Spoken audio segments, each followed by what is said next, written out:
Perfecto, ¿qué tal? Muy buenas noches con todos, señores. Vamos a dar inicio entonces a la sesión que nos va a reunir esta noche, ¿no? La sesión que nos va a reunir esta noche. Recordar que estamos en la sesión número 3 del curso de análisis estadístico con SPSS, un curso completamente gratuito, Open Access. Bien, les comento. Para esta tercera sesión tenemos programada estadística inferencial paramétrica. Vamos a dar el salto de lo que hemos estado viendo hasta el momento, un poco de visualización de datos, un poco de estadística descriptiva.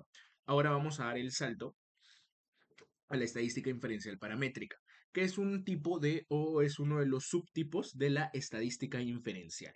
Bien, nuevamente me presento, mi nombre es Andrés Jiménez y este es un curso gestionado por Datea Consultores, Investigación de Mercados y Opinión Pública. Bien, señores, lo que tenemos programado para esta noche son tres puntos esenciales. La estadística inferencial para una sola muestra, ¿vale? Luego tenemos la estadística inferencial paramétrica para dos muestras. Y por último, cuando nosotros tenemos más muestras, ¿vale? Bien, ¿de qué trata esto en primer lugar? Hablemos un poco de la estadística inferencial. A ver, en principio, señores, cuando nosotros hablamos de estadística, van a disculpar, estoy con el mouse. Uy, ¿qué más se va a ingresar? Un momento. Bien, advertir. Mm, ya. Bien, cuando nosotros, señores, estamos hablando de estadística, cuando nosotros hablamos de estadística, wow, porfa, alguien al que le pueda dar el acceso, porfa. O sea, alguien que le pueda dar los permisos para que dé acceso a medida que vayan ingresando, si es que ingresan más a lo largo de la noche. Sí, profesor. Bien, perfecto, Jorge. Ahorita te doy acceso. Añadir. Genial, genial, genial. Muchas gracias. Ok, Bien, profesor. como les estaba comentando, cuando nosotros hablamos de la estadística en general, tenemos dos vertientes, ¿vale? Tenemos la vertiente de la estadística descriptiva, que es lo que hemos estado viendo, la estadística inferencial, pero hay un puente que los une, que es la probabilidad. ¿Vale? Pero en sí los rasgos o los mundos más importantes dentro de la estadística es la estadística descriptiva y la estadística inferencial. La estadística descriptiva, como dice su nombre, su función es simplemente describir. Describe lo que obtenemos en una población o en una muestra, ¿vale? Lo único que tenemos es ahí descripciones. La estadística inferencial lo que en esencia busca es trabajar con una muestra y esos valores o esas medidas métricas que obtenemos en la muestra, extrapolar a la población en general. ¿Por qué? La estadística inferencial permite hacer inferencias, justo eso, sobre una población a partir de una muestra. Se basa en la teoría de probabilidad. Efectivamente, para hacer esta inferencia o para extrapolar las decisiones que tomamos en la muestra a la población, no es que sale de la nada.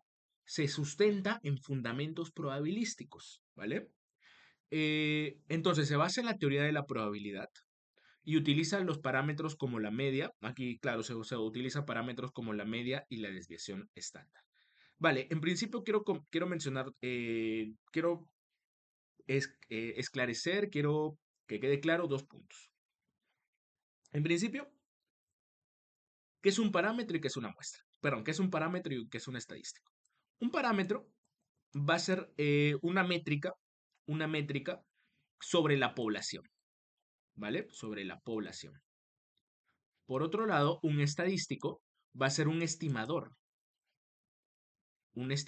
de lo que sería la población, pero en una muestra. O sea, es una métrica no sobre la población, sino sobre la muestra, ¿vale? Nosotros tenemos población y tenemos muestra, que es un subconjunto representativo de lo que vendría a ser esta población más grande. La medida que, por ejemplo, la edad promedio en la muestra fue 20 años, ese es un estimador, un estadístico. Es mi media muestral. Y la edad real o la edad promedio poblacional, que no sé, pongámosle 35, eso es mu. Bueno, en este caso la media poblacional, ¿vale? Entonces, esas son las principales diferencias entre un parámetro y un estimador. El parámetro, señores, se va a basar, o el parámetro, lo que va a hacer es la métrica sobre la población y un estadístico o un estimador trabaja sobre la muestra. En la inferencia estadística vamos a trabajar bastante con lo que vienen a ser los estimadores, porque como nosotros trabajamos con muestra, a través de la muestra buscamos estimar lo que viene a ser el, el parámetro en sí mismo, ¿vale? Comentarles por otro lado también que por qué nosotros trabajamos con muestra y no con poblaciones. O sea, nosotros acá tenemos una población y aquí tenemos una muestra. Yo les comenté, no recuerdo exactamente, pero creo que recuerdo haberles comentado en la primera sesión que muchas veces se trabaja con muestras y no con poblaciones. ¿Por qué? Porque, por ejemplo, si quisiéramos realizar un estudio de mercado sobre absolutamente sobre los consumidores ya, pongámosle, sobre los consumidores de leche Gloria, los consumidores de leche Gloria en Lima Metropolitana, solamente en Lima Metropolitana. Estamos hablando de una población bastante cargada, estamos hablando de unas frecuencias altas, estamos hablando de bastante gente que consume ese producto. Para la marca va a ser completamente difícil y por no decir imposible realizar un censo sobre todo ello, sobre todos sus consumidores. En principio por acceso. Es más complejo acceder a ellos por los diferentes distritos del Lima. Y tampoco es óptimo, porque es caro. O sea, censar a una población es caro, es carísimo. Entonces, ¿para qué trabajar con la población si puedes trabajar con una muestra? Una muestra representativa. Entonces, trabajar con una muestra, más allá de que sea barato, se hace posible, hace que sea un proyecto viable. Y de esa forma se toma decisiones fundamentadas, ¿vale? Si tienen una estrategia comercial, una estrategia de marketing, una estrategia de ventas, antes tienen que realizar una investigación, o se recomienda que realicen una investigación sobre una muestra, para observar las tendencias y extrapolar estas decisiones a la población, ¿vale? Entonces, es de esto que se trata. Es de esto que se trata la estadística inferencial, trabajamos con muestras y las decisiones las extrapolamos a lo que llamamos, son de aquí, ¿no? La población. Entonces, es importante que cuando nosotros hablemos de la estadística inferencial, tengamos tres conceptos claves. En principio, población versus muestra, que es algo que ya hemos observado en este momento. ¿Por qué trabajamos con muestras y no con poblaciones? Y la muestra debe ser representativa. Por otro lado, cuando nosotros hablamos de pruebas inferenciales o pruebas de estadística inferencial, sean paramétricas o no paramétricas, siempre vamos a trabajar con hipótesis, vamos a trabajar con algo que llamamos contrastes de hipótesis.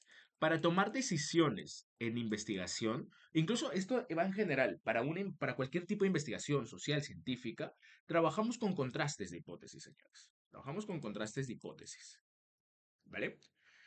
Cuando realizamos un contraste de hipótesis, vamos a tener algo llamado la hipótesis nula y la hipótesis alternativa, a la que usualmente se le denomina H0, H1. Usualmente, ¿vale? H0, H1. El H0 les voy comentando para tratar de ser lo más resumido posible. Cuando tenemos un criterio de decisión, vuelvo a repetir, usualmente se trabaja con H0 y H1, hipótesis nula, hipótesis alternativa. Casi siempre o en la mayoría de veces, H1 representa desigualdad o diferencias. Disculpen, diferencias.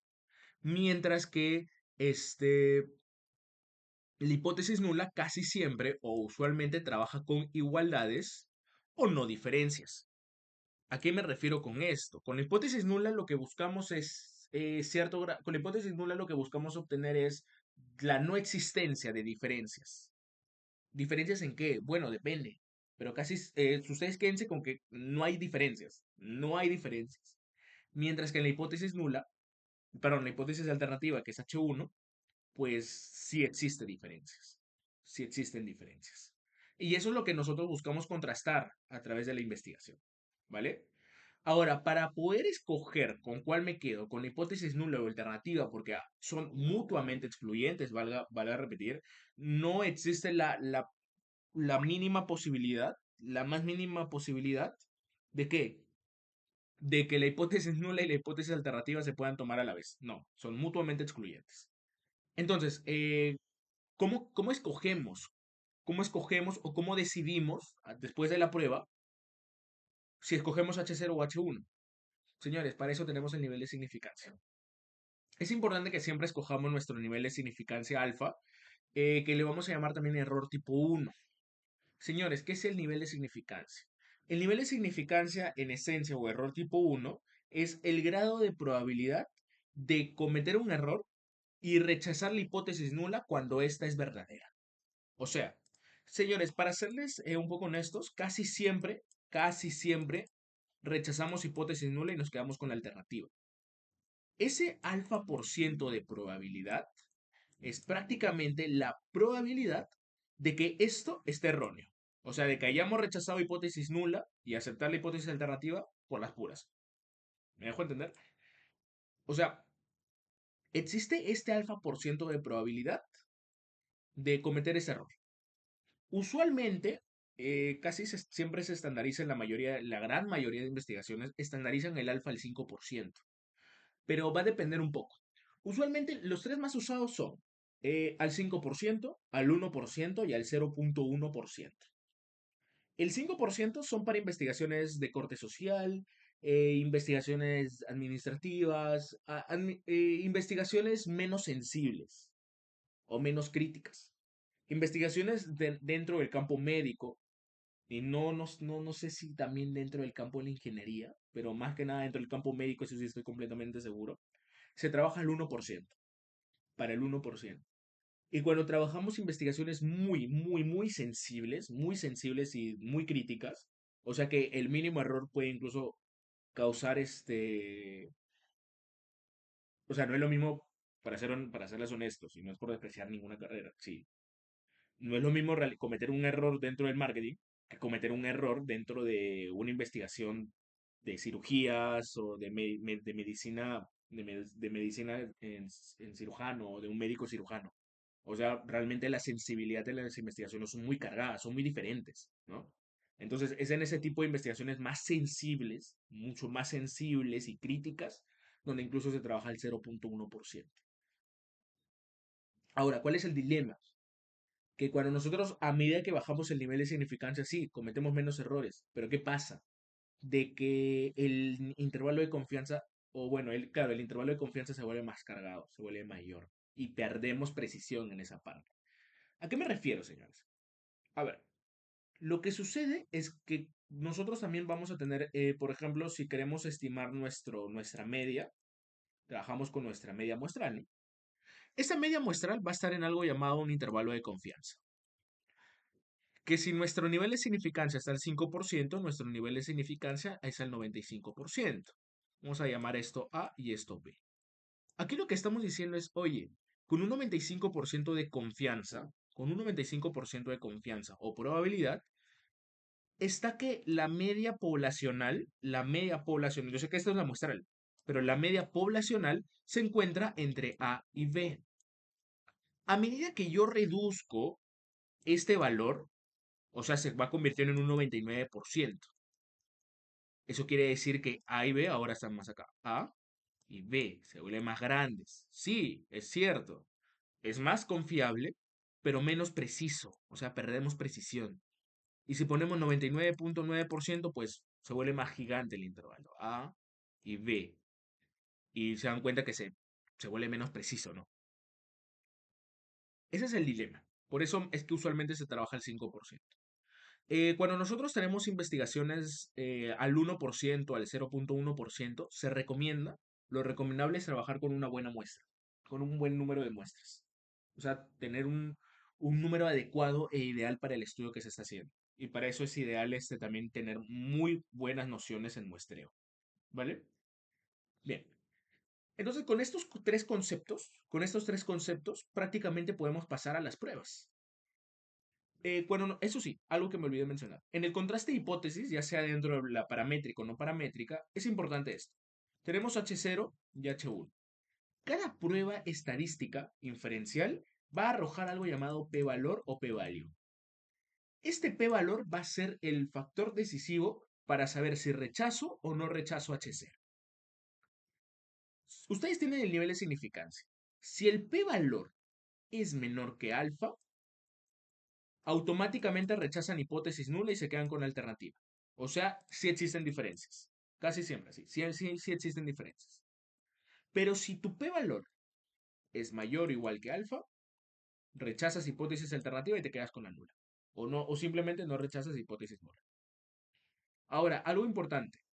Si ustedes tienen el p-valor en porcentaje, no debe ser en porcentaje, siempre en decimales. ¿A qué me refiero? Si ustedes establecieron un p-valor al 5%, perdón, un nivel de significancia al 5%, al momento que ustedes realicen el contraste no usan 5%, no usan 5, sino que usan 0.05, que es la versión decimal, ¿no? 5 entre 100, 0.05. Si establecieron al 1%, pues sería 1.001, perdón, 0.01. Si han trabajado al 0.1%, pues 0,001, ¿no?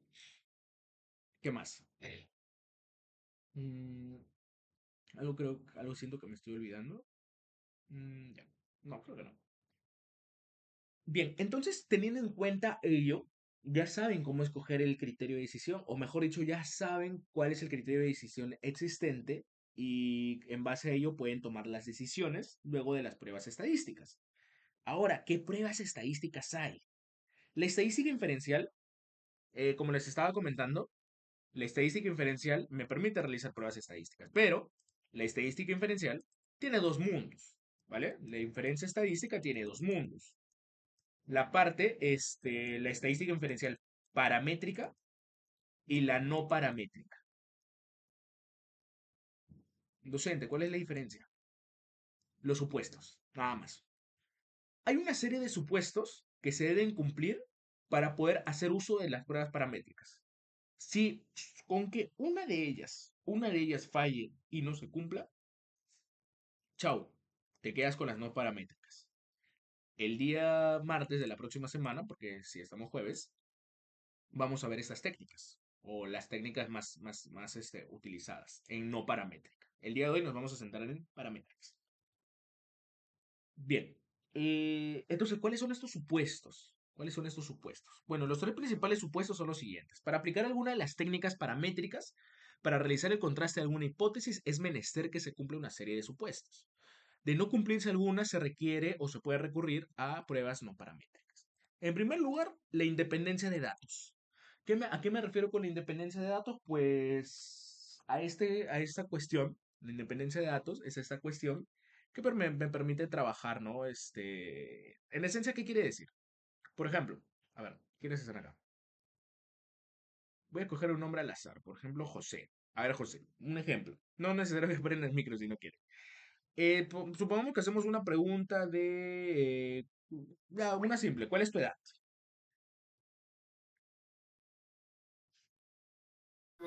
50.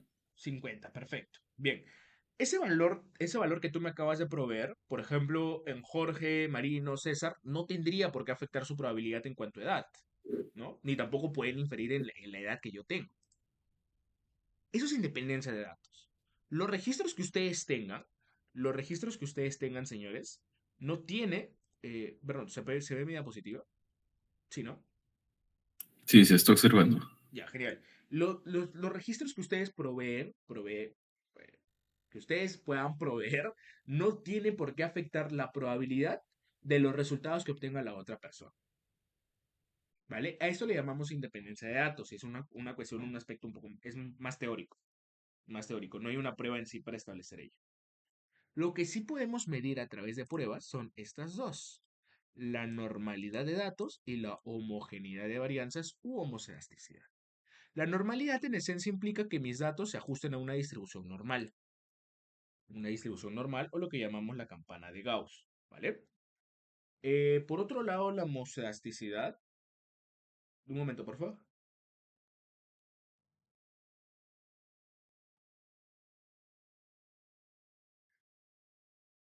Bien, por otro lado, señores, lo que corresponde a la homocedasticidad u homogeneidad de varianzas es una cuestión de comparativas entre las varianzas en grupos, ¿vale?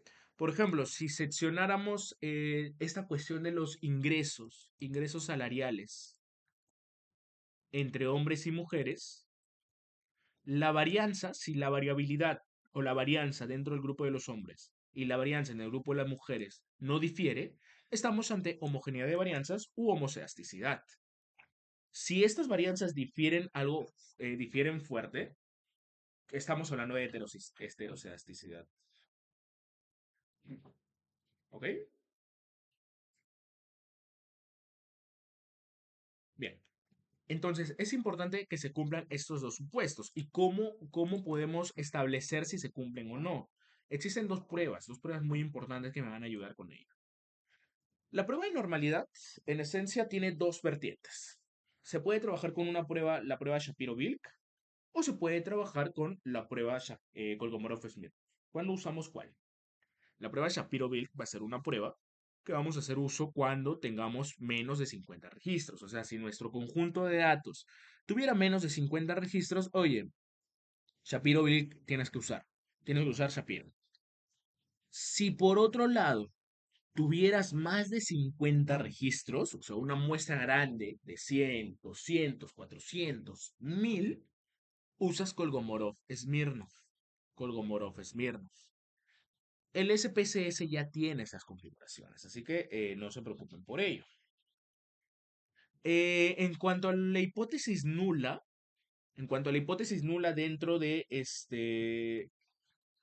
en cuanto a la hipótesis nula, tenemos que la muestra se ajusta a una distribución normal. Si mi p-valor es mayor o igual que el nivel de significancia, pues lo que estamos diciendo es, oye, la muestra se ajusta a una distribución normal. Un momento. Señores, un momento, por favor. Me está entrando una llamada, algo rápido, por favor. Voy a... Sí, profesor. Sí, sí, por favor. Un momento, ¿sí? Bien, discúlpeme, discúlpeme. Bien, señores. Bien, en lo que se les estaba comentando. Bien, estaba en este punto de las pruebas de normalidad, ¿vale? Cuando nosotros, vuelvo a repetir, cuando nosotros teníamos esta prueba de normalidad, es importante trabajar con el número de muestra.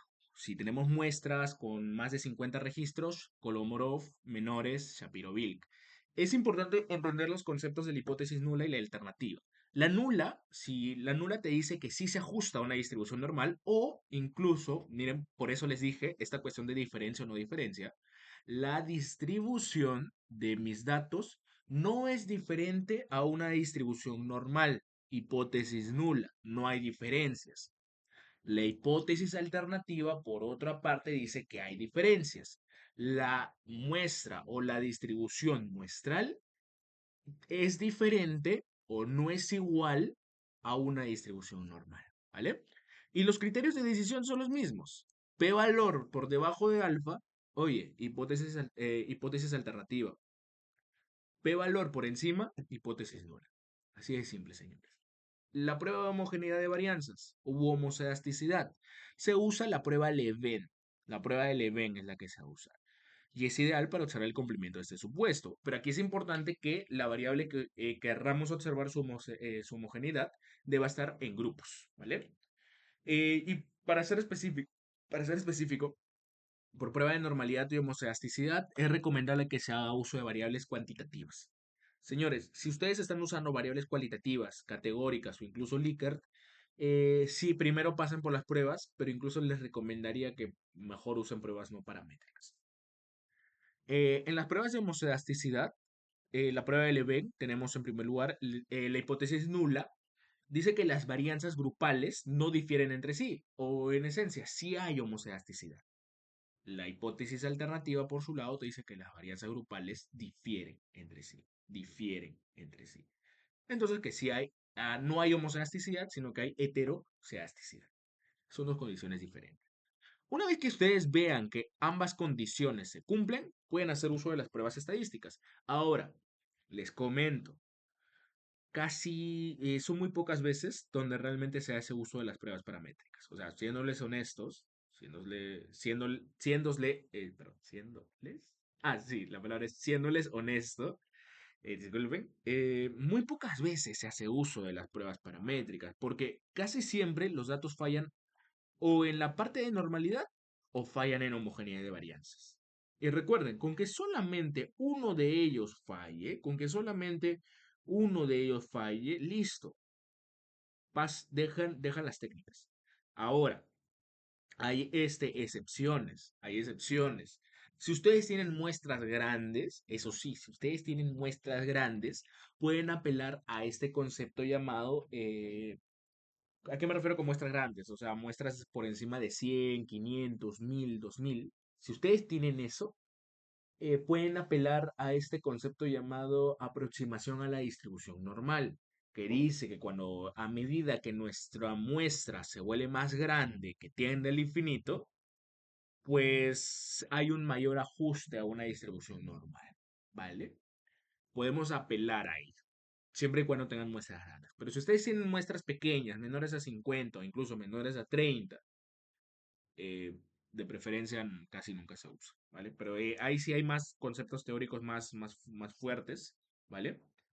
Bien, hay investigaciones que sí se hacen uso, no recuerdo exactamente qué investigación leí, pero sí hacía, por ejemplo, apelaba a esta cuestión eh, apelaba a esta cuestión de la aproximación a una distribución normal.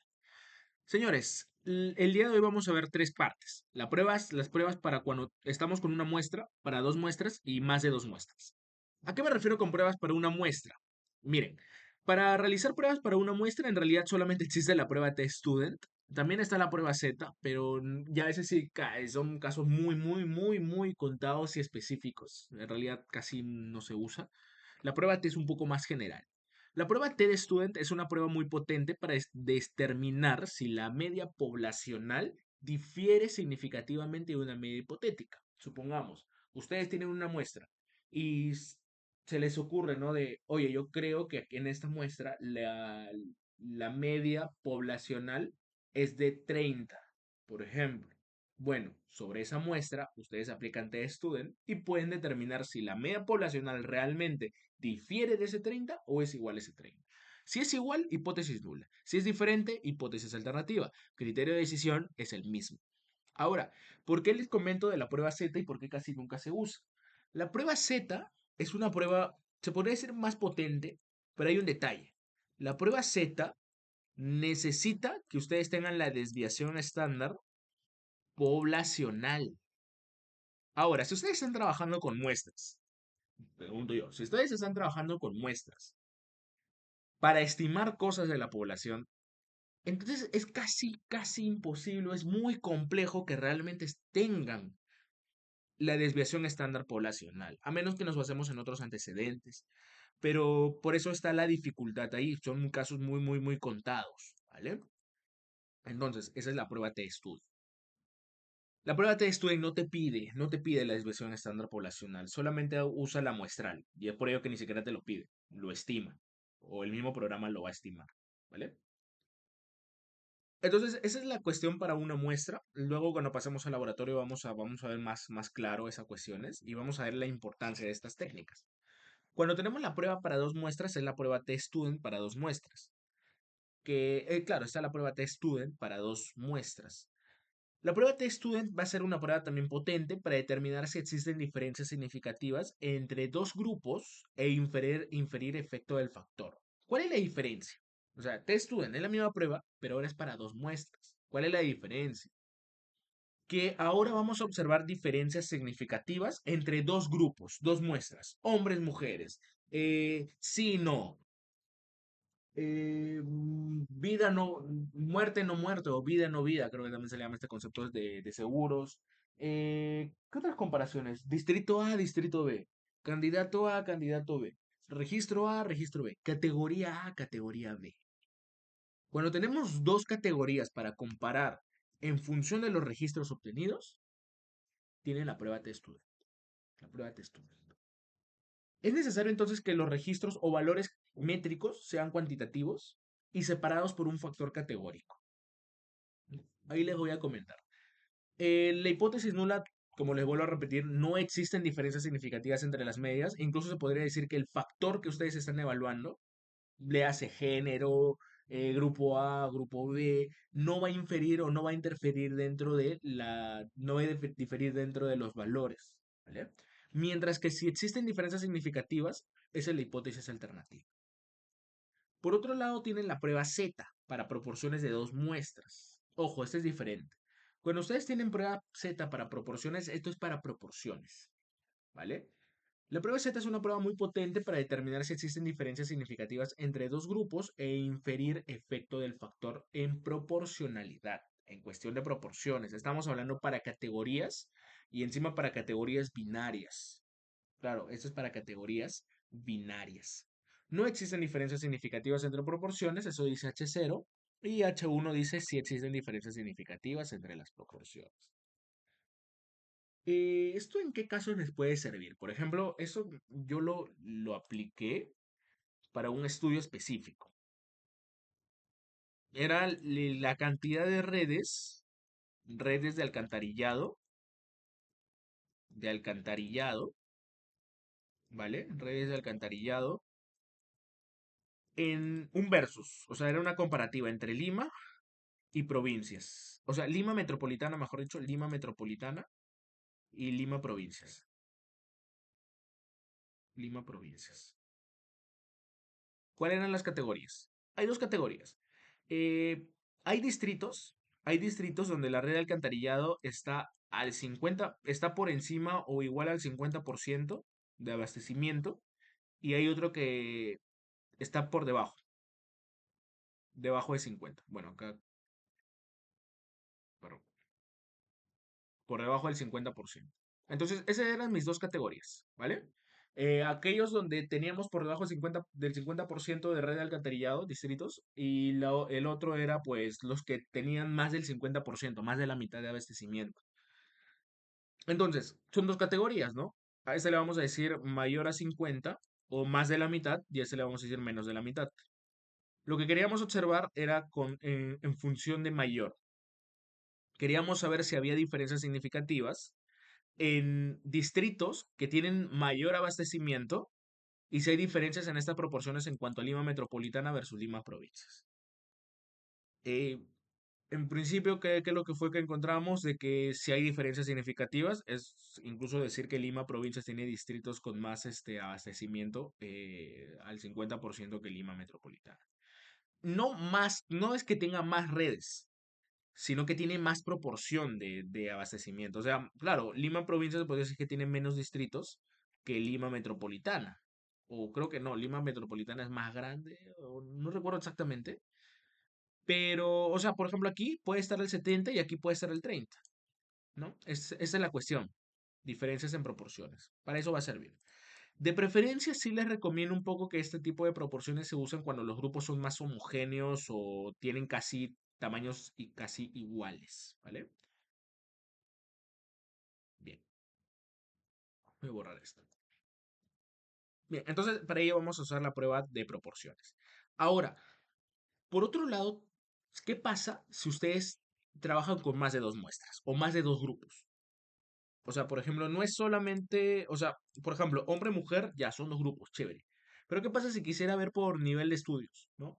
Eh, Póngale estudios básicos regulares e incompletos, ¿no? Le hace acá están las personas que no completaron la primaria, personas que no completaron la secundaria, ¿vale? EBR no completado. Luego vamos a tener el grupo de las personas que tienen educación básico regular completa, pero ahí no más. Y las personas que tienen educación superior. Le hace a estas personas que han estudiado o están estudiando carreras técnicas, universitarias, incluso posgrado, maestría, ¿vale? Entonces, o no, educación superior y posgrado. Aquí están las personas que tienen magísters y doctorados, ¿vale? Aquí solamente personas que son estudiantes o que ya egresaron, pero nada más. Y posgrado, pues, magísteres y doctores. Y quisiéramos observar si hay diferencias en cuanto a los salarios o ingresos o incluso ahorros. Vamos a suponer que tenemos aquí estos cuatro grupos, ¿vale? Y tenemos diferentes registros de personas que corresponden a cada grupo. ¿Y de qué son estos registros? ¿Cuál es mi variable? El ahorro que tuvieron después de 4 meses. O el ahorro a fin de año. Poniendo ya, ese ahorro durante un año. Entonces yo quiero observar si el ahorro promedio aquí, aquí, aquí y aquí difieren o no difieren. ¿Vale? Entonces, yo no puedo hacer eso con una prueba T, porque con una prueba T solamente puedo trabajar con dos grupos. Necesito trabajar con los cuatro grupos. Ustedes dirán, puede ser, pero, docente, lo que usted puede hacer entonces es múltiples pruebas T. O sea, trabajar EBR con este otro EBR, y luego esto con este otro, y luego este con este otro, y así sucesivamente. Pero ¿qué pasa? ¿Cuál es el problema? El problema principal es que cada uno de los test va a tener un nivel de probabilidad. O sea, ustedes saben que el alfa por ciento es para una prueba. Si yo realizo dos pruebas, se va acumulando. No es que se acumula, se suman. No es que en dos pruebas ya es un 10%, en tres pruebas un 15%, pero se van acumulando, se van acumulando, ¿no? Entonces, cuando nosotros, a medida que realicemos más pruebas T, hay mayor probabilidad de error, hay más alfa. Entonces, para evitar ese problema con los errores en probabilidad, tenemos el ANOVA. Esta noche vamos a hacer más énfasis en el ANOVA simple. Hay más tipos de ANOVA. ¿Cuál es el detalle? Que esos ANOVA son más complejos y necesitan necesitan incluso más tiempo. No se puede hablar un curso completo de solamente análisis de varianzas. Entonces, el ANOVA, el ANOVA simple es esta herramienta que me va a permitir si existen diferencias significativas o no cuando trabajamos con más de dos grupos. Con más de dos grupos.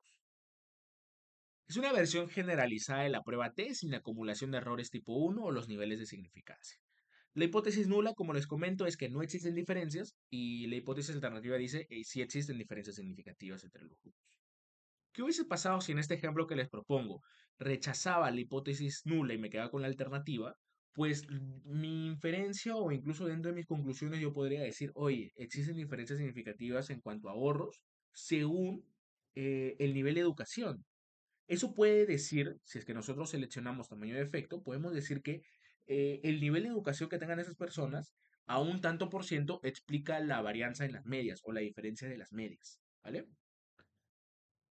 Entonces la prueba, ¿cuál es el detalle? Que la prueba NOVA solamente va a indicar si es que hay o no hay diferencias. O sea, la prueba NOVA lo que te va a decir es, oye, bueno, ¿hay diferencias? No hay diferencias. Pero recuerda que estás trabajando con más de dos grupos. Y a uno como investigador quisiera saber dónde están esas diferencias, en qué grupos.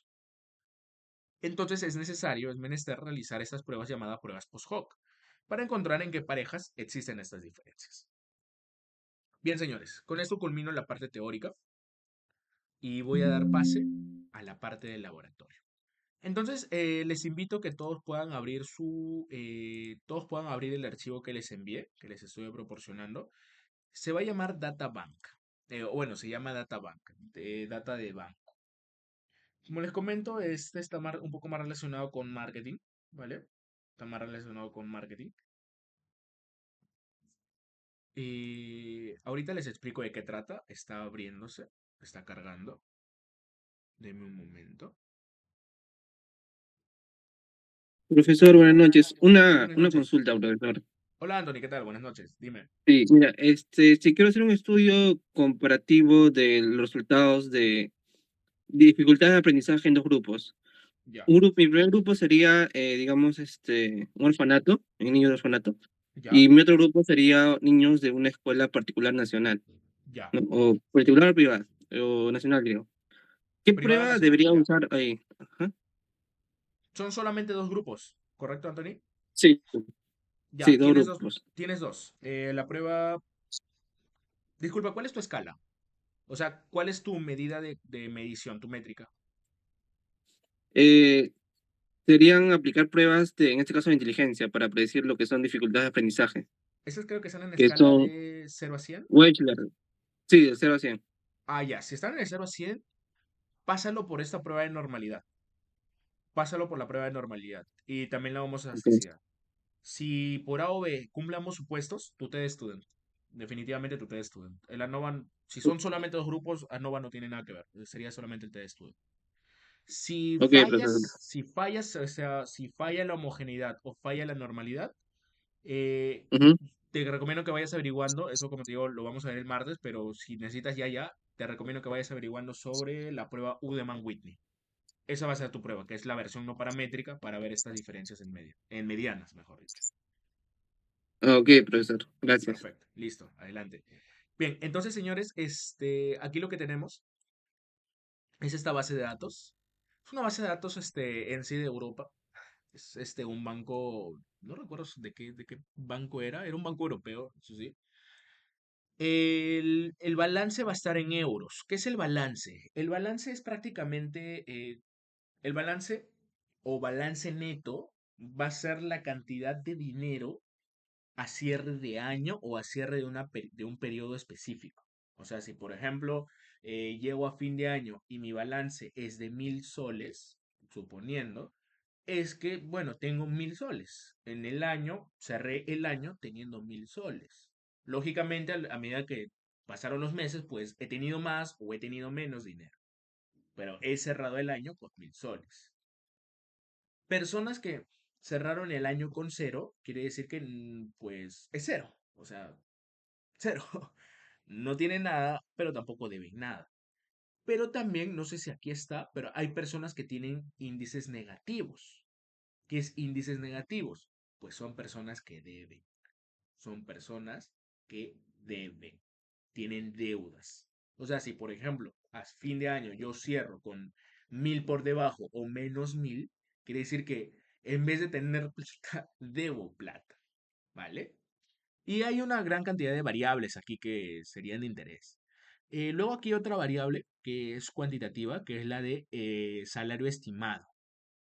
El salario estimado es a esta persona se le ha preguntado cuál es un estimado de su salario. Por ejemplo, esta persona, número uno, Customer ID es simplemente una identificación.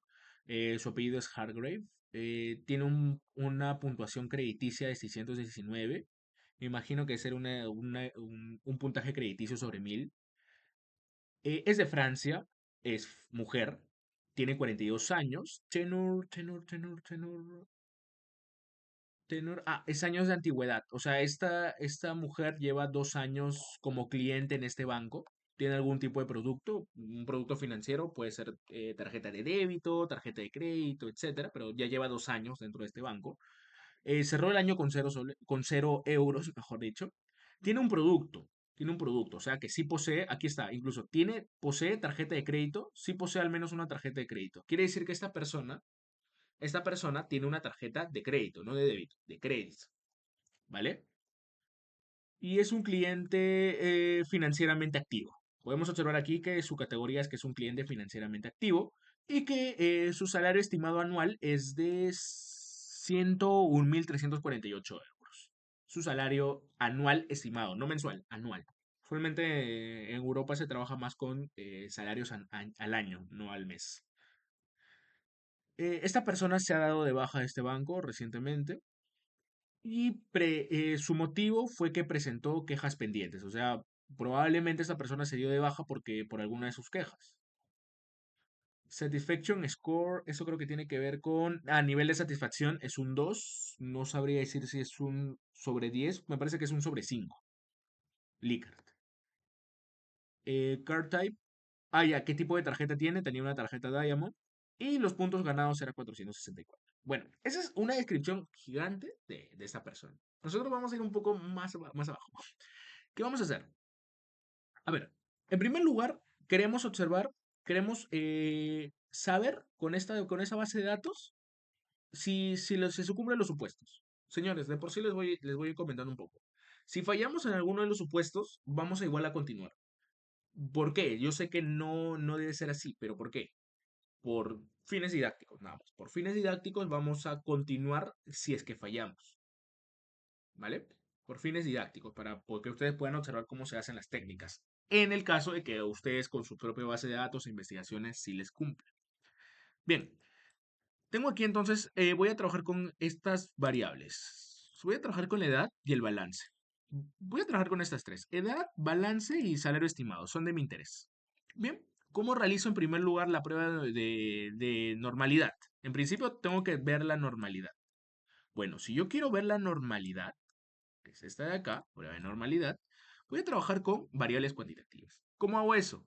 Tengo aquí analizar, me voy aquí a analizar y me voy a la sección de, claro, analizar, me voy a la sección de pruebas no paramétricas, pruebas aquí, no paramétricas, o sea, dice pruebas no paramétricas, porque no vamos a pruebas no paramétricas, señores, pruebas no paramétricas, y nos vamos a, una muestra, pruebas no paramétricas, una muestra, nada más. Le doy a esta opción de personalizar análisis, me voy a campos, aquí utilizar asignaciones de campo personalizadas, porque si utilizo roles predefinidos, pues tengo que estar quitando, no, utilizar asignaciones personalizadas. Y bueno, inserto las variables de interés, edad, el balance, mi intervalo el balance y el salario estimado. Y también los puntos acumulados, dale, ¿por qué no? Démosle también puntaje crediticio. O sea, normal. Podemos colocar cuantas variables querramos. Yo quiero trabajar con estas variables. Bien. ID del cliente, pues no tiene sentido. Como les comento, no representa nada. Es solamente una categoría. Oye, esto es como una identificación. No mide nada. El número de fila, pues el número de registro tampoco me mide nada. Bien, una vez que ustedes han hecho esto, se van a configuración. Le dan aquí, personalizar pruebas. Y se van a esta de acá, probar la distribución observada con el valor hipotetizado. Prueba de Kolmogorov-Smirnov. Bueno, nada más. No, no tocan acá. Es que ustedes lo que pueden hacer es saber si mi prueba o mis variables se asemejan a una distribución normal, uniforme, exponencial o Poisson. En este caso es una norma. Yo quiero normalidad, normal. Lo dejo como es. Aceptar, ejecutar. Nada más. Ejecutar y esperamos que me salga el cuadro de resultados. Puede demorar un poco porque, a ver, ¿cuántos registros tengo acá? No recuerdo. ¿Cuántos registros sería esto? Poco, creo.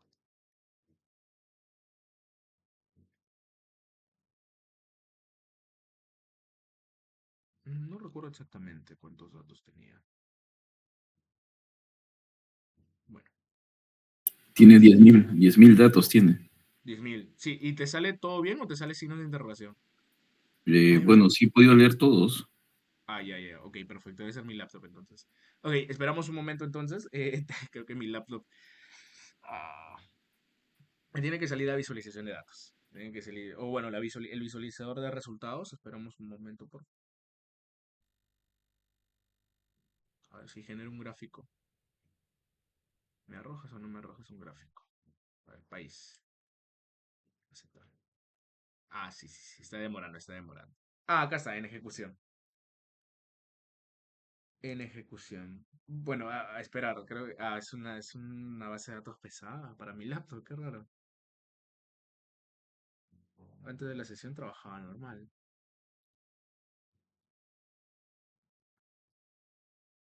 Ya está. Listo. Listo. Bien, apareció.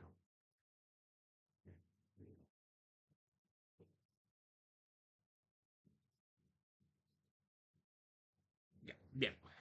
Ahí está, se me generó. Claro, va a demorar. Ya sé por qué demoró más, por la generación de varios gráficos. Se generó demasiados gráficos. Bien, señores. A mí lo que me va a importar es esta tabla, nada más. En sí, los gráficos son un complemento, no me interesan mucho. Lo que me interesa es esta tabla final. Esa tabla lo que te va a decir es, ¿qué haces? Miren, esta tabla te dice la hipótesis nula, la prueba que se está usando, el nivel de significancia que encontró, o sea, tu p-valor, esto es tu p-valor, y la decisión. Aquí te dice el nivel de significación es del 5%, 0.05, y el método Lilly-Force, que en este caso es el método de Kolmogorov, en las muestras, ¿vale? A ver, las hipótesis siempre te van a decir que la distribución de la variable, en este caso edad, es normal con media 39 y desviación estándar 10,48. Decisión, rechace la hipótesis nula, o sea, rechazamos esto, no sigue normalidad. ¿Qué pasa con el balance neto? Rechaza hipótesis nula. Salario, rechaza hipótesis nula. Puntos acumulados, recházalo. Puntaje crediticio, chao. Bien. Luego, por otro lado, ¿qué más tenemos? Ya, aquí ya tenemos más a fondo, más detallado. Ya tenemos más detallado lo que viene a ser los criterios. Por ejemplo, en el caso de la edad. En el caso de la edad, miren, por ejemplo, no se ajusta mucho, o sea, se ajusta como en esta parte, pero al principio no hay un ajuste, ¿vale? En el caso este es para el balance neto, miren, hay un montón de personas que tienen ceros, hay un montón de personas que tienen ceros. Pero hay que entender por qué. que no tienen ahorros o que tienen deudas. Pero es como que de ahí luego vemos una especie de normalidad. Es más, incluso creería yo de que si quitamos los ceros, tenemos personas que sí tienen un balance neto normal. Pero bueno. Salario estimado. Bueno, el salario estimado sí es, como pueden observar, las frecuencias están muy distribuidas, homogéneamente distribuidas. O sea, vamos a encontrar tanto personas que no perciben nada, como personas que perciben valores por encima de los 200.000. No hay normalidad. Esta es para los puntos acumulados, de igual forma, tampoco hay mucha normalidad. No está muy homogenizado, no hay muchas diferencias. Bien, entonces de eso se trata, señores. Es como nosotros podemos generar. Ah, acá se me generó el recuento. La mayoría son de Francia. En España y Alemania hay una distribución similar. Bien, conclusión. Fallé en todas. Como les comenté. Como les comenté.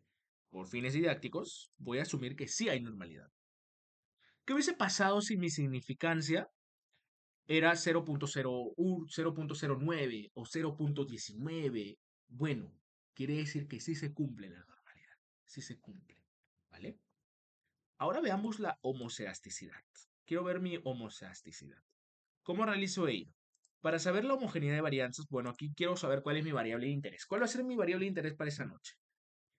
Eh, veo que, a ver, en cuanto a salarios, no hay mucho interés. Diría balance. Vamos a ver con el salario estimado, ¿vale? Vamos a trabajar con el salario estimado. Para ello, antes que nada, quiero observar la variable estimada y por qué. O sea, segmentado por cuál. Vamos a ponerle por género. Por género. Primero quiero ver un gráfico. Voy a generar un gráfico de cajas como para observar qué está pasando. Diagrama de cajas. Mi variable categórica va a ser ¿dónde está? Gender, género. Y mi variable en el eje Y va a ser el puntaje, no el balance neto. El balance neto. Le voy a aceptar. Y ahí está. Miren, observamos que miren, en cuestión con las cajas, o sea, si se dan cuenta, las cajas no son diferentes, no difieren mucho. Y los bigotes tampoco difieren mucho. O sea, si por ejemplo hubiésemos tenido una caja más chiquita y acá una caja más grande, eso sí se demuestra o denota cierta diferencia en variabilidad o en varianzas. En este caso observamos que no. Pero igual, tenemos que pasar por el proceso. Analizar, para ello me iba a explorar. Ajá, claro, en explorar. En lista de dependientes voy a colocar la variable cuantitativa, que en este caso es el salario, ¿no? Salario. Salario dije, ¿no? Ah, no, balance dije. Balance, ya, balance. Balance. Aunque también puedo colocar el salario. Eh, puedo colocar edad también. Puntaje crediticio, ponle también. Y el factor va a ser género. El factor va a ser el género. En opciones, perdón, en gráficos, se les genera estas ventanas. Aquí le voy a dar ninguno, no quiero ningún detalle, ningún diagrama de cajas, no quiero descriptivos, no quiero gráfico de normalidad con pruebas tampoco. Y aquí sí quiero quedarme con esto. Dispersión versus nivel con prueba Leven. La prueba Leven. Aquí le damos simplemente en no transformados. Seleccionamos no transformados. El resto sí es un poco más complejo. Casi nunca se usa tampoco. No transformados. Continuar y aceptar. Y ahí está. Este es el procesamiento, descriptivos. Acá está, la prueba de homogeneidad de varianzas. Copiar como imagen. Bien, señores. Esta es mi tabla de interés. Ustedes van a trabajar más que nada con la media. Ustedes van a trabajar con la media. No trabajen con la mediana, ni hagan el otro trabajo. Más que nada van a trabajar con la media. Igual observen si las significancias no difieren mucho. Miren, por ejemplo, aquí en el salario estimado, miren esto. En los 4 puntos, o sea, se basa en la media, mediana con grados de libertad ajustado o en la media recortada. Ustedes más que nada se van a basar en el primero. Pero igual, en los 4 niveles, los niveles de significancia son casi iguales. Y si se dan cuenta, ¿está por encima o por debajo del 5%, señores? Salario estimado, ¿por encima o por debajo del 5%? ¿Qué dicen ustedes?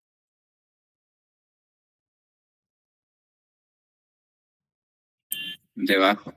¿Debajo, seguro? Ustedes tienen que Perdón, observar esto. perdón, por encima. Por encima. ¿Encima? Por encima, claro. Está por encima de 0.05. Esto hace rato que superó el 0.05. ¿Se acuerdan de la hipótesis? Recuerden, la prueba del event decía, la hipótesis nula decía, si existe homogeneidad de varianzas o las varianzas no difieren entre sí. Señores, aquí sí hay homoceasticidad. Le voy a colocar, sí hay homogeneidad de varianzas. O sea, el salario sí cumple principios de homoceasticidad. ¿En qué falló? Normalidad. ¿Cumplió homogeneidad? Sí cumplió. ¿En qué falló? La normalidad. ¿Vale? El balance neto. ¿Qué pasó con el balance neto? El balance neto se basa en la media. También cumple, ¿sí o no? Superó ese 54.8. Sí cumple la homogeneidad de varianzas. La edad. Miren la edad. La edad, 0.38 y los otros indicadores tampoco dan cifras alentadoras, al contrario, se encuentran más abajo. Esto es menor que 0.05. Conclusión, no cumple el principio de homogeneidad. No, la edad no cumple el principio de homogeneidad. El puntaje crediticio, señores, sí cumple. ¿Bien? ¿Quién es el único que no cumplió? La edad. La edad es el que no cumple ni la normalidad ni la homogeneidad de varianzas. Señores, así de sencillo. Bien, entonces la edad prácticamente no puedo trabajar o no sería tan útil trabajar con la edad. Voy a trabajar entonces con, veamos, sigamos curioseando, pero la edad sí lo descargamos un poco. Y hablemos ya de las pruebas. Por ejemplo, la prueba TED Student para una muestra. A ver, aquí voy a escoger el balance neto. O salario estimado, mejor. Salario estimado. Voy a observar el salario estimado. A ver, voy a analizar, voy a sacar un descriptivo. Quiero el descriptivo de el salario, los puntajes, la edad no, el balance neto y el puntaje crediticio. Bien, mis estadísticos solamente quiero la media, la mediana tal vez. Nada más, media y mediana nada más. Continuar. Aceptar. Tablas de frecuencia no, desactivan esto, por si acaso. Desactivan mostrar tablas de frecuencia, porque si no le va a salir una tabla gigantesca. La desactivan. Aceptar. Y ahí está. Estos son estadísticos de interés.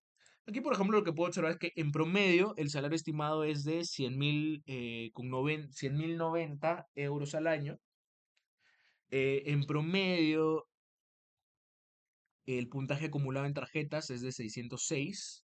El balance neto en promedio es 76.485 a cierre de año.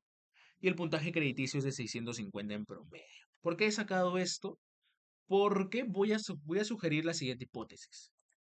Yo presiento que la media poblacional no difiere o no difiere significativamente de 100.000 euros al año. 100.000 euros al año. Veamos.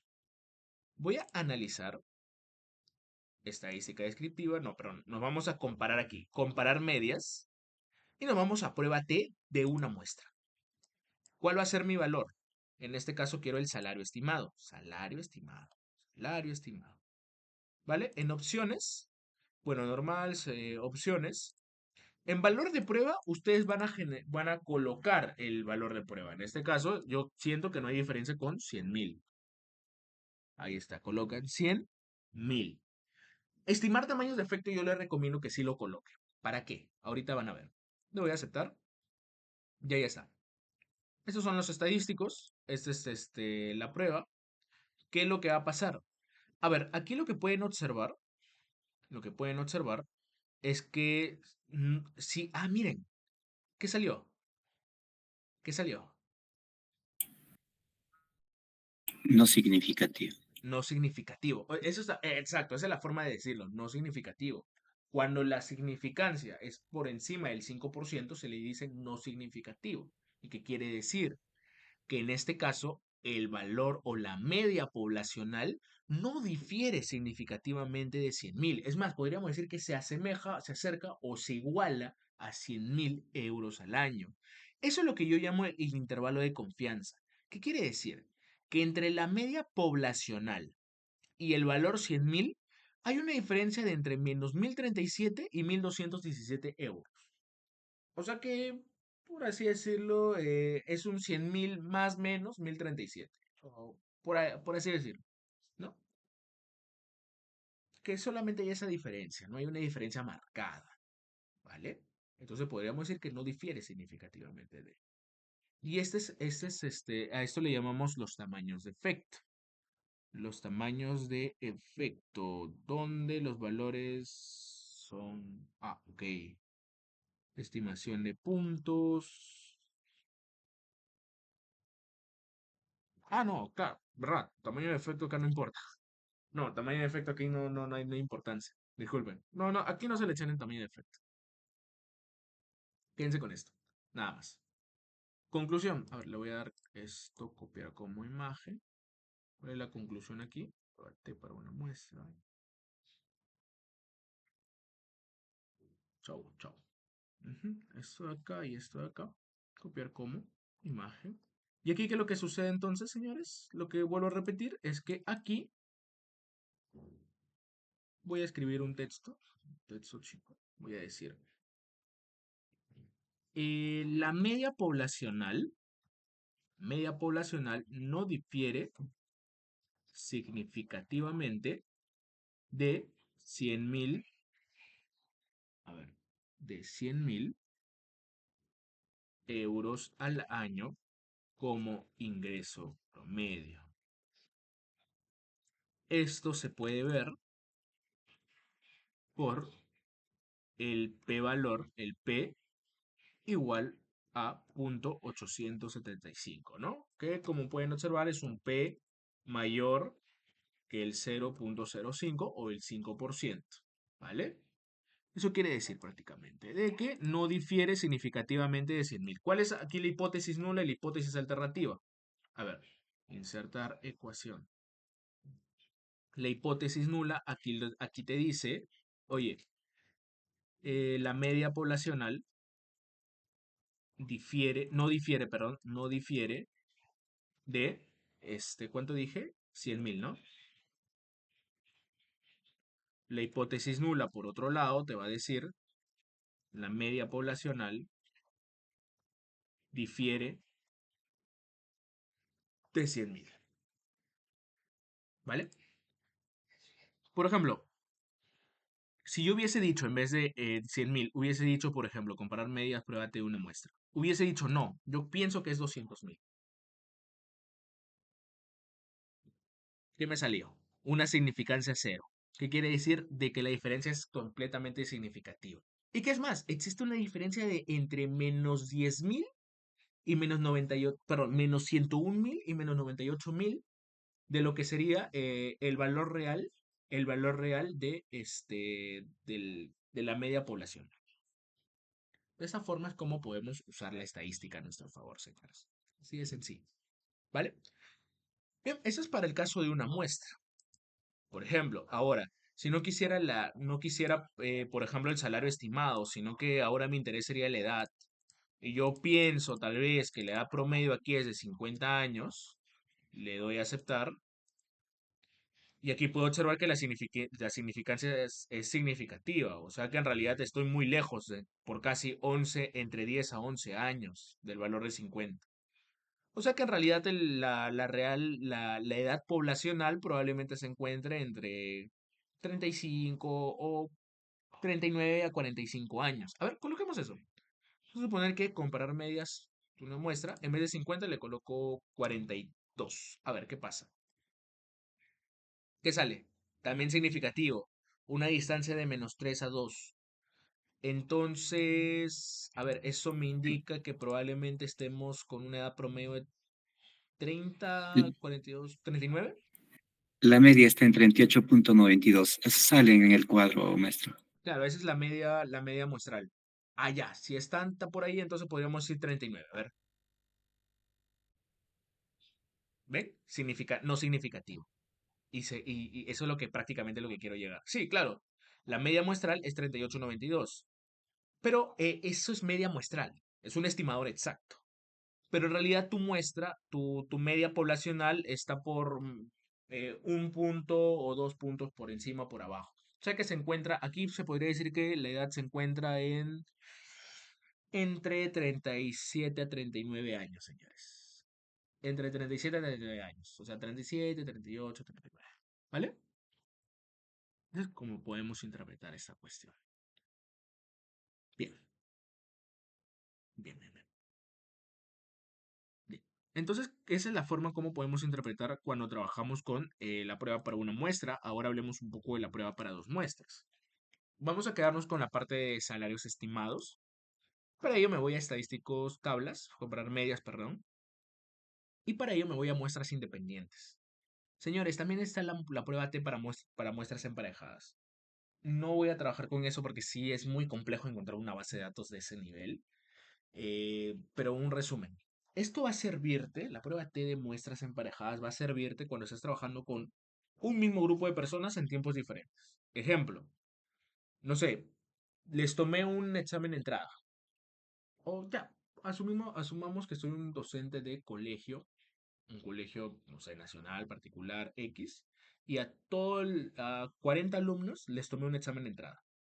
O de un tema específico, en, en la semana uno. Luego de un programa de aprendizaje, de enseñanza, un programa didáctico, les volví a ese mismo grupo a tomar ese mismo examen o un examen similar de similares características. Después de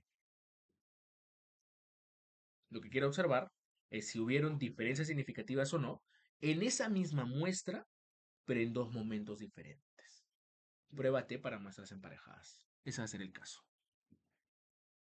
Pruébate de muestras independientes es para grupos en sí, grupos, no tiempos, grupos. Hombres, mujeres, clase A, B, C, D, etcétera, etcétera. ¿Vale? Cuando yo selecciono variable de pruebas T de muestras independientes, aquí yo puedo seleccionar varias variables cuantitativas. Por ejemplo, puedo ser el puntaje crediticio, la edad, el balance neto, el salario estimado. ¿Y qué es lo que va a pasar? Se van a generar varias tablas. Pero la variable de agrupación tiene que ser una, solamente una. La variable de agrupación voy a hacerlo por género, porque es hombre o mujer. Definir grupos. Ah, y aquí es importante que sus variables estén codificadas. Voy a darle a cancelar. Es importante que aquí sí todo esté categorizado. Como pueden observar, está todo 0, 1, 1, 2, 3, 0, 1. A ver, femenino es 0, masculino 1. Ya, eso es importante cuando realicen esto. Tablas que había hecho acá, muestras independientes. Selecciono, por ejemplo, el puntaje, la edad, el balance neto, el salario estimado. Y mi variable de agrupación en este caso va a ser el género, donde el grupo 1 es 0 y el grupo 2 es 1, ¿no? Hombres, mujeres, hombres. Opciones. Aquí en opciones ustedes pueden cambiar el puntaje del intervalo de confianza. Si ustedes quisieran trabajar con un 1% de significancia, 99, con 99,9 o 99,9 al 0,01 de confianza, de nivel de significancia. Y al 95, pues con un 5%. Continuar. Y una vez que ustedes realicen eso, ahora sí aquí sí sirve lo de estimar tamaños de efectos. Ahorita les explico para qué. Van a aceptar. Aquí lo que más me va a importar es esta tabla. Esta tabla. Y miren, por ejemplo. Lógico. Ustedes recuerdan que ¿quién salió que la prueba le ven? La prueba le ven creo que todos aprobaron menos edad, ¿no? Bien, puntaje crediticio. Como sí se dio la prueba de Leven en significancia, incluso acá te lo dice, no es significativo, te mantienes con esta tabla de acá, la parte de arriba, la primera, donde puedes observar de que no es significativo. ¿Qué quiere decir? Que el puntaje de crediticio entre hombres y mujeres no es significativo, no hay una diferencia significativa. Y aquí tenemos el intervalo de confianza, que en realidad es entre de -3 a 4 puntos. ¿Vale? En el caso de la edad, sí encontramos diferencias significativas. Aquí te lo dice. No, perdón, esta es para la prueba de Leven. La prueba de Leven, entonces acá, no se asumen varianzas iguales. Significancia igual 0.006. ¿Qué quiere decir? Que sí es significativo. ¿Cuál es la cuestión? Que sí existen diferencias significativas en la edad según hombres o mujeres, pero eso no me indica nada en realidad. Es solamente o hay una mayor cantidad de hombres registrados, una mayor cantidad de mujeres registradas, etcétera. O hay más. A ver, veamos la diferencia, el intervalo de confianza. El intervalo de confianza es positivo. La diferencia de medias es de 0.58 y 167,994. Lo que quiere decir que en promedio en promedio la edad de las mujeres es mayor que la de los hombres. Pero por poco, ¿ah? Por milésimas, por casi un año, ponle. No es una diferencia tan marcada, pero la considera significativa. Luego, en cuanto al balance neto, por ejemplo, el balance neto, como si se asume varianzas iguales, la significancia es no significativa, que quiere decir que no hay diferencias significativas en el balance neto entre hombres o mujeres, ¿vale? Y el salario estimado, pues de igual forma, no hay diferencias significativas. O sea, estadísticamente no hay diferencias marcadas en cuanto a salarios, en cuanto a balance o en cuanto a puntaje crediticio si segmentamos por hombres o mujeres. Y eso incluso también lo dicen los tamaños de efecto. Los tamaños de efecto son esto. Nos vamos aquí en estimación de puntos. Que, por ejemplo, aquí lo que estoy diciendo en el puntaje crediticio es que el 0.06 o que el género explica la variabilidad en un 0.006%. O sea, y cuando es negativo, pues casi ni explica. ¿Vale? Tamaño de efecto negativo. Eso es lo que podemos encontrar. En esencia no hay diferencias, no hay algo de interés. ¿Habrá otra variable cualitativa de binaria? A ver, por ejemplo, en el caso de posee, no posee, es un cliente financieramente poco o nada activo, el cliente se dio de baja, esta es una variable binaria.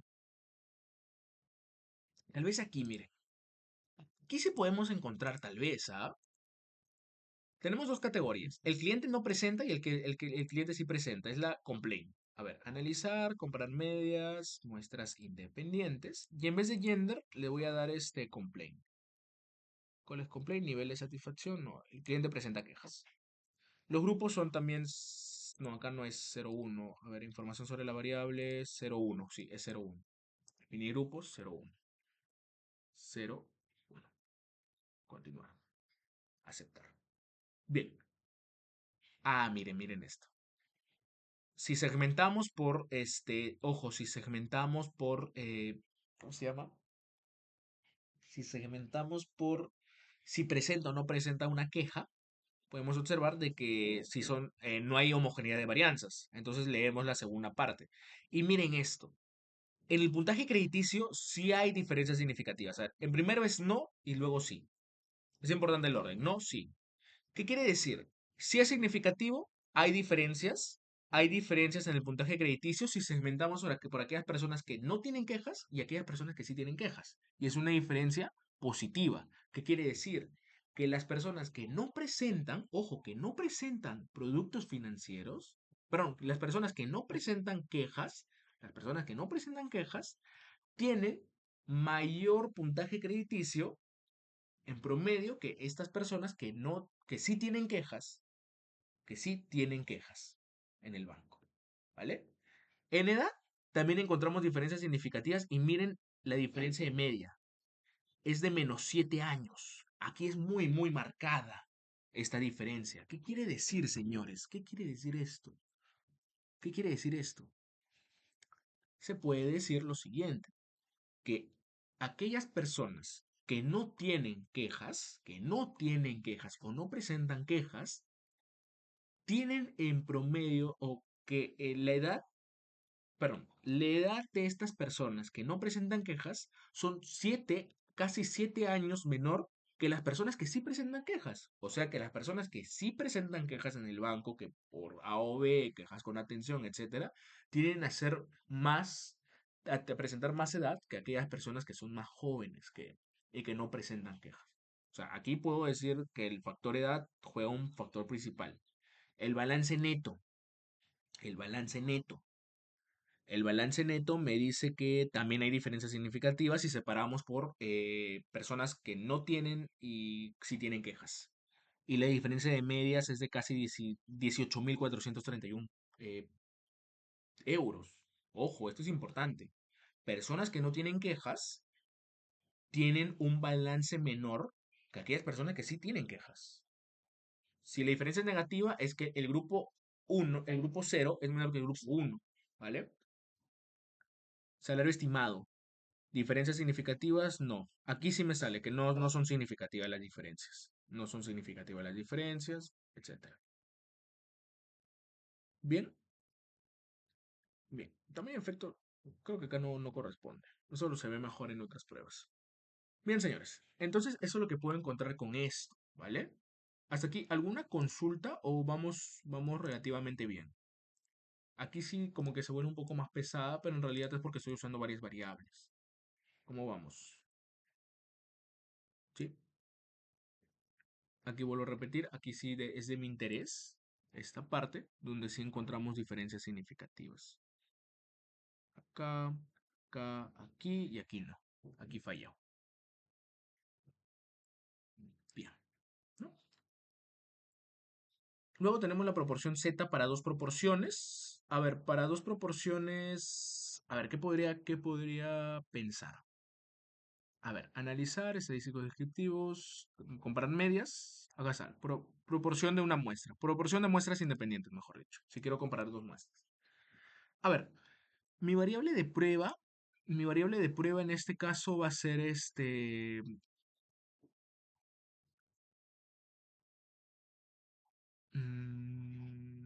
a ver, ¿ya? ¿Posee tarjetas de crédito? Claro, ¿por qué no? Información sobre la variable. Pero posee tarjetas de crédito 0,1.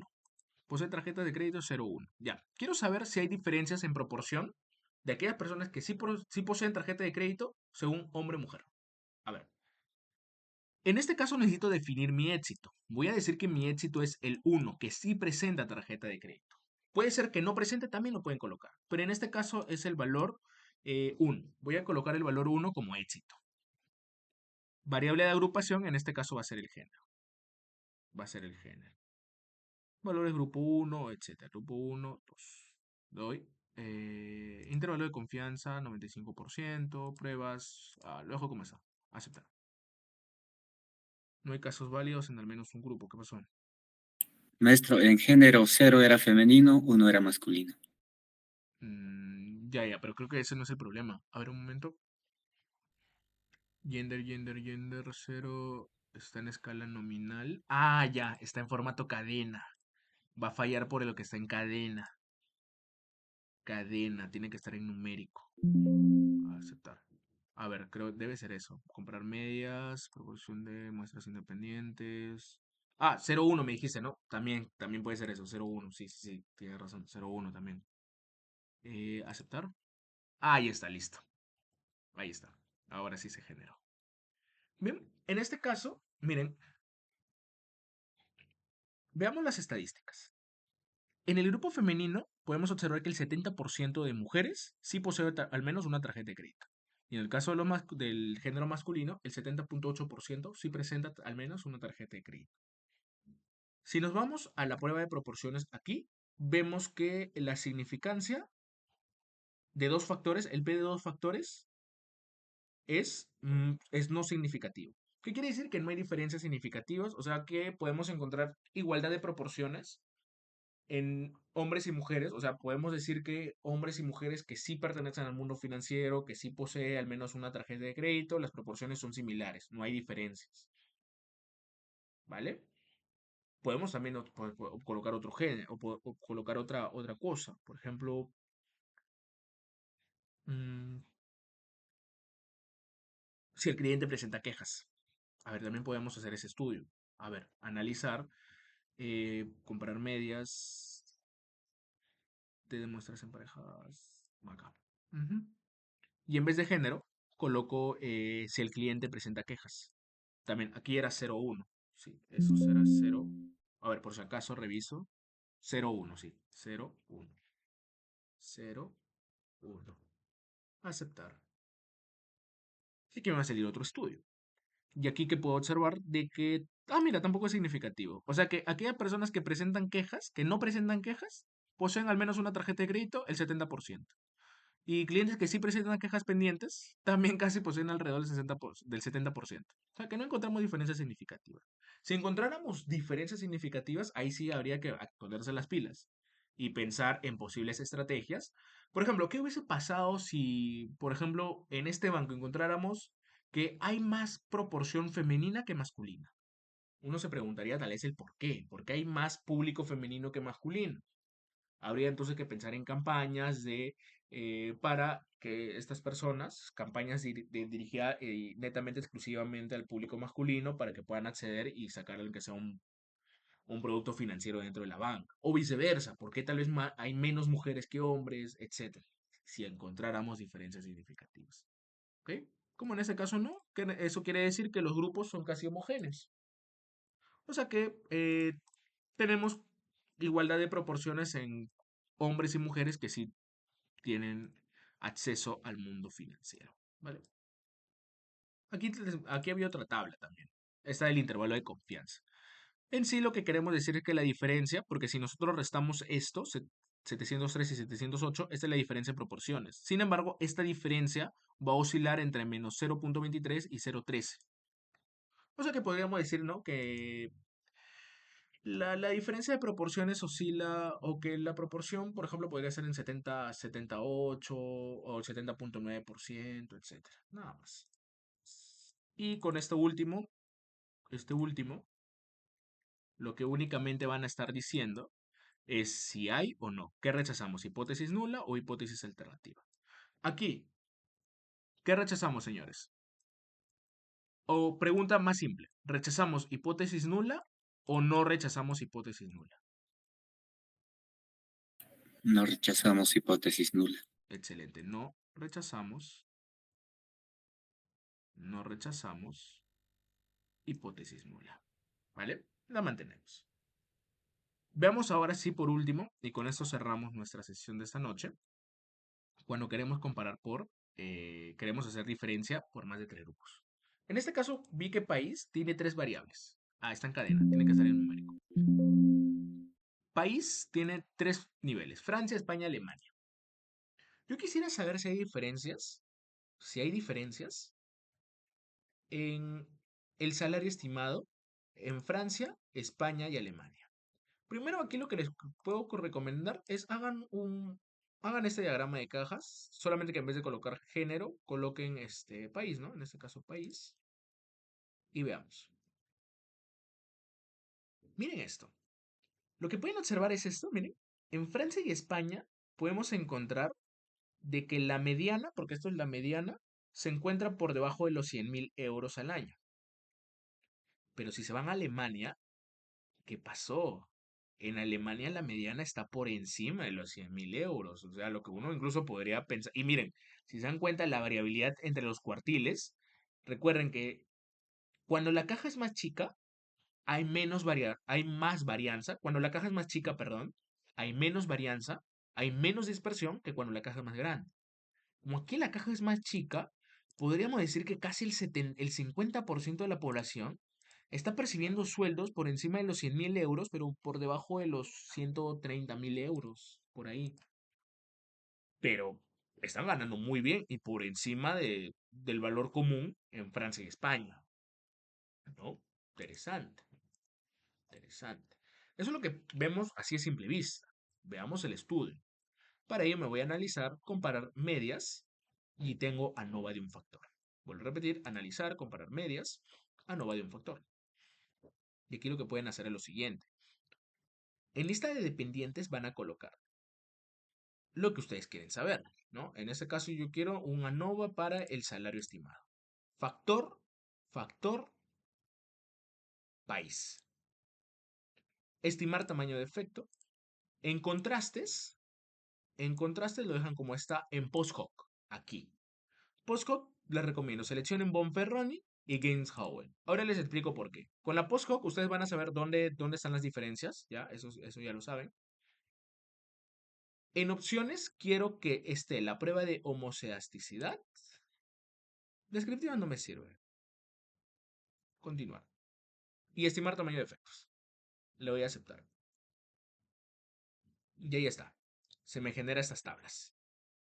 En principio, a ver, primero la prueba de homogeneidad de varianzas. Puedo observar que si hay homoelasticidad, mire, la significancia es fuerte.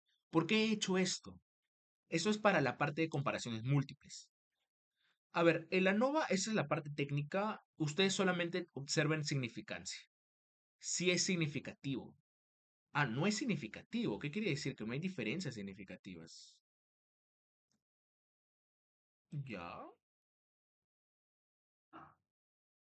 Ya no hay diferencias significativas. Me parece un poco extraño porque difiere bastante de lo que vi aquí en la tabla, pero lo que me dice es que no difiere significativamente. No difiere significativamente. Sí, es más, aquí incluso cuando vemos las comparaciones múltiples, ¿por qué he hecho esto? Porque miren, si hay homoelasticidad, ustedes rechazan Gaines-Howell, se quedan con Monferroni. Si no hay homoelasticidad, se quedan con Gaines-Howell, ¿vale? En Monferroni puedo observar que todo es no significativo, o sea que las diferencias no son marcadas. Quiero, a ver, quiero pasarlo, un momento señores, quiero pasarlo por pruebas no paramétricas. Quiero pasarlo por un Cruzcal. A ver, un momento, por favor. Salario estimado. Y por país dije, ¿no? Configuración. Personalizar. Prueba. No enfoque Cruzcal Wallis. Ejecutar. ¿Qué sale en Cruzcal? Conserva la hipótesis. Ah, en Cruzcal también. Ya, ok. Ok, interesante. Interesante. Interesante. Bien, ambas pruebas me arrojaron no. ¿Por qué he hecho Cruzcal? ¿Por qué he hecho Cruzcal? Cruzcal, les doy un adelanto, es la prueba no paramétrica, no hay diferencias también. Bien, entonces aquí lo que podemos observar que es que la NOVA me arroja de que no hay diferencias. O sea, lo que inicialmente pensaba, pues no. Lo que inicialmente pensaba, pues no era así. ¿Qué quiere decir? Que los salarios estimados van a ser muy similares entre Francia, España y Alemania. No hay diferencias significativas. No hay diferencias. Pero ¿qué diferencia podría haber en país? A ver, ¿qué diferencia podría haber en país? Comparar medias, ANOVA de un factor. En vez del salario, por ejemplo, quiero ver el balance. A ver, el balance. ¿Hay diferencias? Ah, sí, aquí sí. Me quedo con balances, porque lo interesante de la ANOVA es cuando no es significativo. Perdón, cuando sí es significativo. A ver, los estadísticos no son, perdón, sí son significativos, entonces me quedo con Gaines-Howell, ya no Bonferroni. El ANOVA me arroja significancia, el tamaño de efecto. Aquí, esto es lo que quería explicarles. El tamaño de efecto, cuando yo escojo el eta cuadrado, casi siempre uso el eta cuadrado, lo que estoy diciendo es, oye, el país va a explicar un 16.1% de variabilidad en cuanto al balance neto. A mayor eta cuadrado, pues mayor tamaño de efecto. O sea, incluso he visto 89. Lo que diría es, el país va a explicar el 89% de la variabilidad dentro del balance neto. Aquí en las comparaciones múltiples podemos observar que el balance neto más marcado está entre Francia y España. Entre Francia y Alemania no hay problemas, es no significativo, pero entre Francia y Alemania podemos observar que es negativo, es una diferencia negativa. ¿Qué quiere decir? Que el balance en Francia es mucho menor que el balance promedio en Alemania a fin de año. ¿Qué más? ¿Dónde hay más diferencias? Entre España y Alemania. Bueno, eso ya... Ah, entre España y Alemania, miren. Entre España y Alemania no es significativa. A ver, ¿qué coloqué acá a ver, en primer lugar, este es balance neto y yo comparé... Ah, ya, ya. Señores, esto de aquí, ¿qué dice? Diagrama de caja simple, balance neto por país. Balance neto. ¿Yo qué había hecho? Salarios. Cuando ahora sí hago, cuando ahora sí realmente hago balance neto, ahora sí ya viene mi hipótesis. Podemos observar que el balance neto en Alemania es mayor. El balance neto es mayor en Alemania. Es por eso que observaba esas diferencias. Si yo hacía mi diagrama de cajas, Miren, si yo hacía mi diagrama de cajas, en vez de balance neto, colocaba el salario estimado, a ver qué pasaba. Aceptar.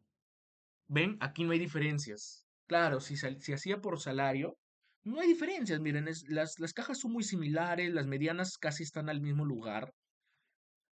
Pero si era por balance neto, podemos observar que el balance neto se encuentra mejor en Alemania que en el resto de países. Y la prueba NOVA, te lo dice también significativo. ¿Vale? Entonces, ese fue mi error, no me había percatado de ello. Voy a copiar esto como imagen. Conclusión, si hay diferencias significativas. Aquí, si hay diferencias significativas. La prueba de homogeneidad de varianzas, como me indica que no hay homocedasticidad. Entonces, cuando yo pase a observar las comparaciones múltiples, debo observar la sección Gaines-Howell. ¿Vale? No es significativo, tengo que observar entonces Gaines-Howell. Aquí sí es significativo. ¿Qué quiere decir? Si hay diferencias, o sea, rechazo, aquí ¿cuál es mi decisión? Rechazo H0. Aquí no hay homogeneidad,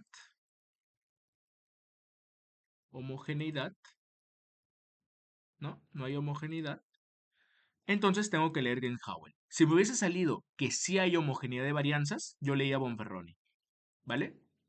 Entonces, en Gaines-Howell puedo encontrar que las diferencias significativas están entre Francia y Alemania, con una diferencia de medias de casi menos 576.000, no, 57.637 euros en balance. Luego puedo observar que hay una diferencia entre España y Alemania, pero si observamos entre Francia y España, pues no hay diferencias significativas. Pero Alemania con el resto de Francia y España sí encontramos diferencias significativas, señores. Y prueba de ello, ¿cuál es la prueba de ello? El diagrama de cajas. El diagrama de cajas. ¿Dónde estás? Acá estás. Copiar como imagen. Señores, de esta forma es como nosotros realizamos estadística paramétrica. ¿Vale? Justo a tiempo. Señores, ¿alguna consulta o claro, no hay problema. ¿Tienen alguna consulta, señores, con lo que hemos visto hoy día? ¿Algún problema? ¿Sí? ¿O quedó claro? Dale, Francia, adelante.